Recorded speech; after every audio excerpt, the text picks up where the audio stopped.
titre, les fortunes diverses avec le visage de ces différents entraîneurs qui ont vécu des choses positives comme négatives pour certains, et notamment lui là. Max Allegri à la tête de la Juventus de Turin, c'est très compliqué pour lui aujourd'hui. C'est la crise du côté de la Juve. Regardez, match nul, un but partout face à l'AC Milan à la une de la Gazzetta dello Sport et du Corriere dello Sport.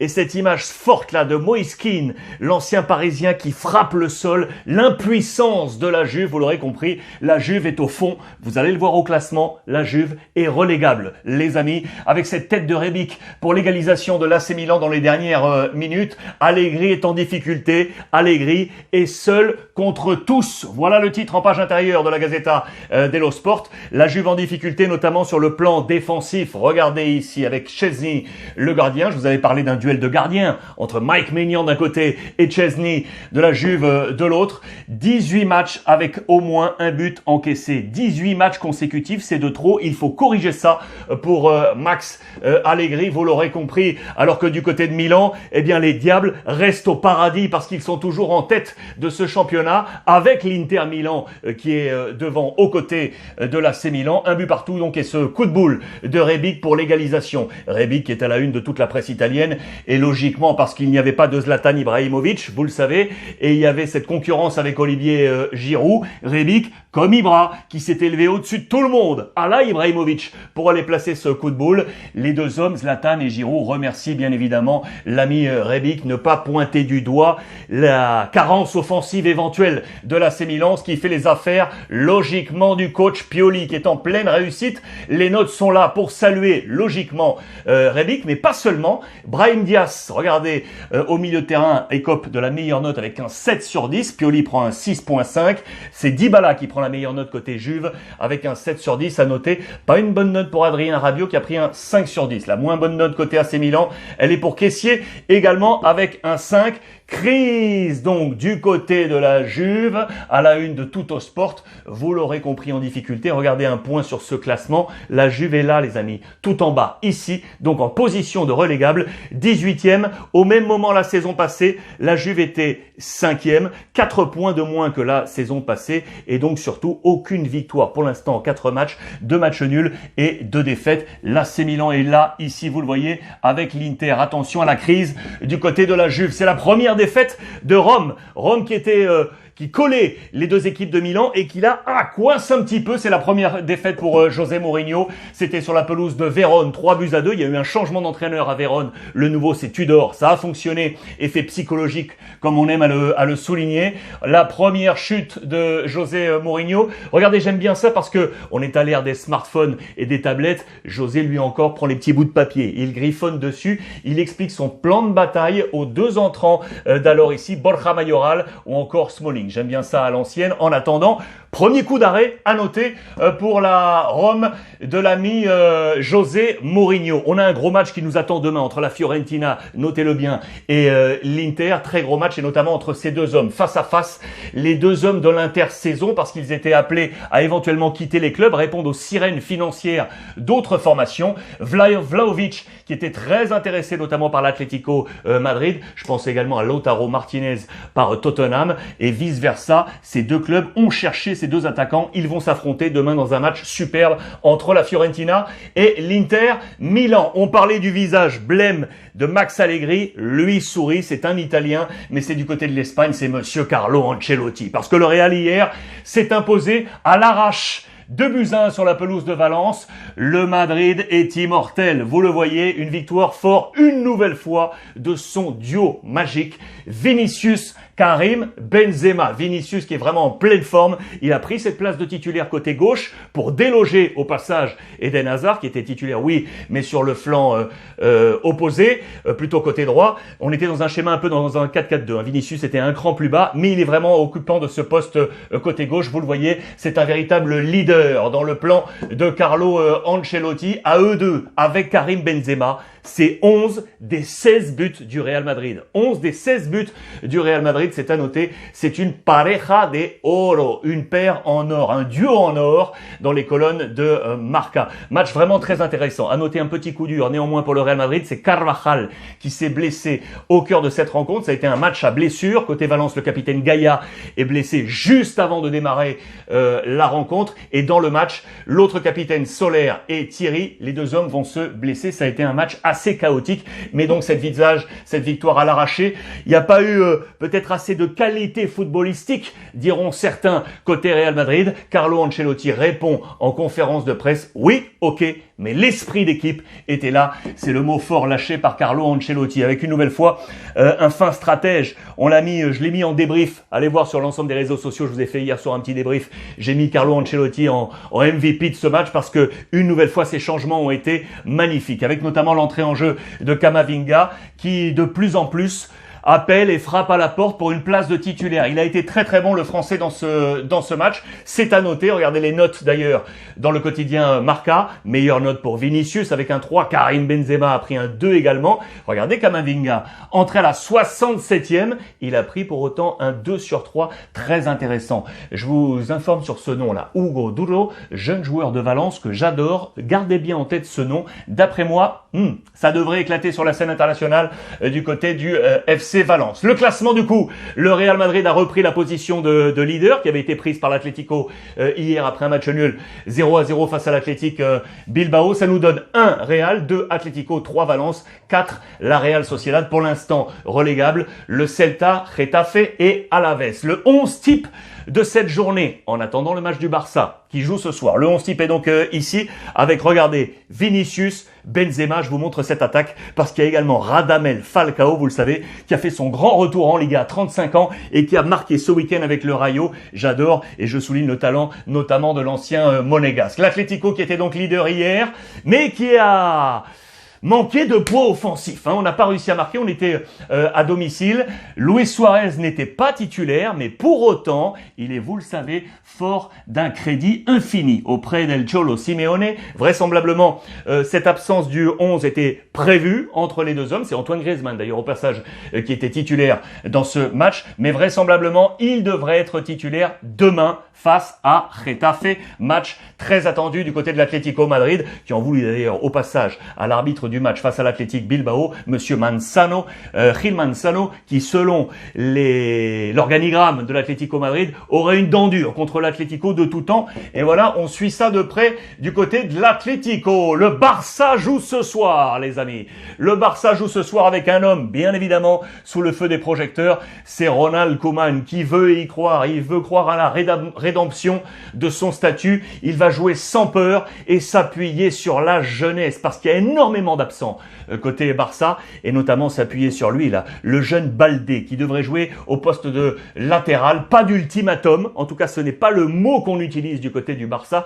Pourtant, je peux vous dire qu'il va se la jouer. L'ami Koeman, regardez, c'est dans les colonnes de Sport. Koeman, c'est la juega, c'est peut-être l'une de ses dernières cartouches à la tête du Barça en cas de contre-performance. Lui n'a peur de rien. Il le dit en conférence de presse, il le dit, le président Laporta ne m'a pas mis d'ultimatum, il ne m'a pas informé d'un quelconque risque quant à la tenue de mon poste. Voilà ce qu'il a déclaré en conférence de presse. Conférence, ça y est, enfin, fini les vidéoconférences. On a retrouvé les journalistes en salle de presse, c'est très intéressant. Koeman qui a mis un toque de atención en Espagne, une petite pression sur Riqui Puig pour qu'il upgrade son niveau dans ce 11 du FC Barcelone et il envoie du bonus à Ansu Fati. C'est très certainement son moment dans cette crise pour sortir et être le nouveau leader. Vous le savez, lui qui a hérité du numéro 10 de Lionel Messi. Il va donc s'appuyer sur cette jeunesse, je vous l'ai dit, avec le jeune Baldé qui devrait entrer à la place de Jordi Alba qui est blessé. Gavi, le jeune Gavi, lui aussi devrait jouer à la place de Pedri. La grande nouveauté pourrait être Coutinho dans le 11 de départ. Je vais vous montrer ça tout de suite. Donc match face à Grenade. Côté Grenade, je vous montre juste cet homme-là, Monchu, ancien du FC Barcelone, de la Masia, et qui va jouer là en face de son ancien club. Le 11 de départ. Alors, Qu'est-ce qui est attendu? Ça, c'est dans les colonnes de Sport. La formation de Moreno, l'ancien de l'AS Monaco. C'est à noter. Regardez, l'ancien coach de l'AS Monaco avec Max Gonalon qui sera là et donc le Manchou dont je vous ai parlé au cœur de ce jeu. On est ici avec le FC Barcelone. Les absents, attention, Dembélé, Braithwaite, Ansu Fati, le Kun Agüero, Jordi Alba et Pedri. C'est quand même 6 gros noms. Voici le 11 de départ possible. Ter Stegen, Eric Garcia, Piqué, Dest, Baldé donc ici sur le côté gauche, Sergi Roberto, Busquets, De Jong, l'autre De Jong, Luc De Jong devant, Coutinho donc possible titulaire et Memphis Depay ici sur ce flanc d'attaque côté FC Barcelone. On verra verdict ce soir et je vous posterai d'ailleurs un débrief dès ce soir sur l'ensemble des réseaux sociaux. En parlant de buteur, regardez, en parlant de buteur, je voulais saluer la mémoire d'un grand, un très très grand. Vous ne le connaissez peut-être pas. Son nom, c'est Graves, homme très intéressant. Jimmy Graves, goodbye Gravesy, c'est comme ça qu'on l'appelait. Adieu Monsieur Gravesy qui s'est éteint hier.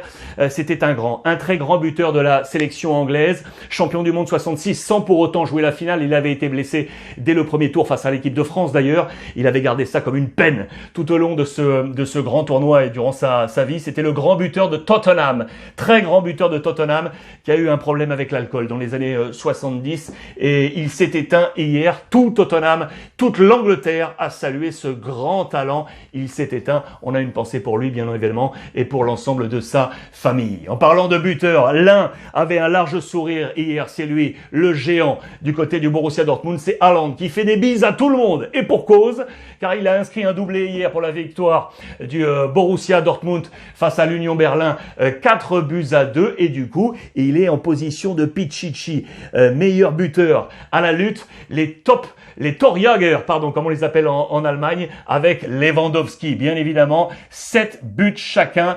Il rejoint ainsi Lewandowski et il fait ainsi des petits bisous à tout le monde. En parlant de Lewandowski et du Bayern Munich, le Bayern là aussi s'est imposé, 7-0 face à Bochum, 7-0 face à Bochum, avec la rédemption de Sané, lui qui est arrivé de Manchester City, transfert colossal, qui a mis du temps à trouver ses marques du côté du Bayern Munich. Voilà qui est fait avec cette victoire. Le Bayern est leader devant Wolfsburg, le Borussia et le Bayer Leverkusen. Voilà pour l'Allemagne. On va filer maintenant du côté du championnat de France. On parlait du sourire des entraîneurs, sourire de Pochettino également puisque Paris s'est imposé hier. La Rossia l'a arraché 2-1 face à l'Olympique Lyonnais. Paris respire avec cet homme-là, Icardi, l'envol d'Icardi pour placer ce coup de boule et permettre au Paris Saint-Germain de s'imposer sur un fil. Vous le voyez dans les colonnes de l'équipe aujourd'hui, Icardi qui est entré en jeu à la place de Ángel Di María et à moins de 10 minutes de la fin, il a finalement pu offrir ensuite la victoire au Paris Saint-Germain. Ça va lui faire du bien. Pas mal de détracteurs, vous le savez, concernant Icardi. Et voilà un but capital. Voilà comment Pochettino avait armé cet effectif. Nuno Mendes titulaire, Kimpembe, Marquis le capitaine, Kerrer et Donnarumma. Gay, Herrera, Messi, Neymar, Mbappé, Di Maria. Messi, Neymar, Mbappé, Di Maria, les 4 fantastiques comme on les a appelés pour faire opposition à l'Olympique Lyonnais qui a été très bon dans ce match. Notez le 8 là, pour Paqueta, on va y revenir. Les 4 fantastiques étaient donc alignés, mais ça manque encore de rodage. C'est logique. Les 4 fantastiques, nouvelle saison.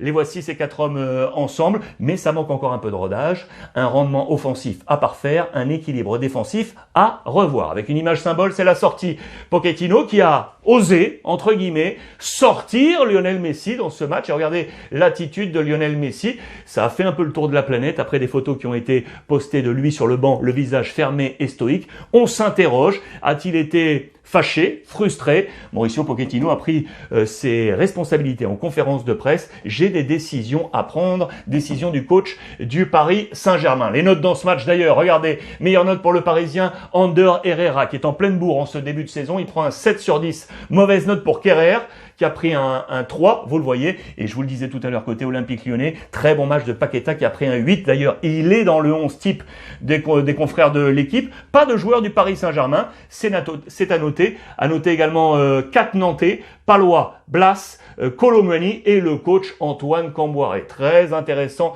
belle victoire des Nantais qui ont lancé peut-être leur saison également. Le classement de cette Ligue 1 avec en tête de ce classement le Paris Saint-Germain et en 2 l'Olympique de Marseille. On va revenir sur les Marseillais juste avant, je vous montre ça. Semaine décisive pour Saint-Etienne. Regardez, parce qu'on parle, vous le savez, de plus en plus de processus de vente. L'un des candidats est ici, c'est le prince héritier du Cambodge qui aurait une offre à faire à Saint-Etienne. Attention, parce que les Verts sont dans une situation délicate, en position 19e pour Claude Puel et relégable. Affaire à suivre sur la vente possible de Saint-Etienne. Je vous le disais, l'Olympique de Marseille est deuxième. On va aller là parce que là, Sampaoli, lui aussi, a un sourire aujourd'hui. Victoire de l'OM 2-0 sur le Stade Rennais qui s'enfonce malheureusement avec Bruno Genesio, malheureusement pour les supporters rennais. Un dauphin entraînant avec le premier but signé Amin Harit.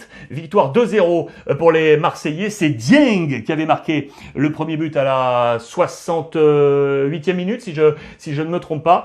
Vous me corrigerez, hein, oui, il me semble que c'est 68e. Vous me corrigerez peut-être sur le but marseillais. Et le deuxième inscrit par Harit juste avant la 80e, 77-78e côté Olympique de Marseille. Vous le voyez, Rennes est au fond de la classe. On est en difficulté côté rennais, alors que Marseille est donc sur un nuage. C'est dans les colonnes de la Provence ce matin avec un très bon travail une nouvelle fois de Sampaoli. On a parlé du coaching d'Ancelotti, très bon coaching de Sampaoli. En attaquant autant, on fait reculer l'adversaire. Attaque, attaque, attaque. C'est la mission de Sampaoli. Vous le savez, Dieng, de nouveau buteur. Il avait inscrit un doublé, vous le savez, face à Monaco. Il marque encore. L'homme qui est sorti de l'ombre s'installe dans ce 11 du côté de l'Olympique de Marseille. Ce coaching intéressant de Sampaoli parce qu'on sortait de la semaine européenne face à Moscou, et il y a des hommes qui ont retrouvé une position dans ce 11. Je pense à Lirola, à Payet, à Conrad de la Fuente, plus Dieng, bien évidemment, et ces choix ont été bénéfiques pour l'OM.